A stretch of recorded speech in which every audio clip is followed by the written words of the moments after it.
అక్క ఏమైంది? చెట్లు మొలవలే? ఎయ్యి చిక్కుడు గింజలు మొలిచినాయి.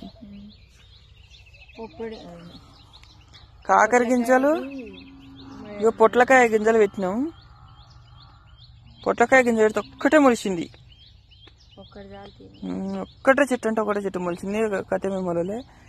ఈడ మాత్రం ఏది ఈడ మాత్రం కాకర గింజలైనా మరి పొట్ల గింజలైనా ఏదో ఒకటి పెట్టినా 2 అయితే మొలిచినాయి. ఈడ మరి అయ్యేనా తెలియదు. కొంచెం పెద్ద అవును, ఇవి వేరే ఉన్నాయి. అందుకే తీసుకొచ్చిన. ఇదైతే గోంగూర. గోంగూరనే మంచిగా ఉంది. గోంగూర, చిక్కుడు, బెండ 3 మంచిగా ఉన్నాయి. అన్ని ఖరాబ్ ఉన్నాయి.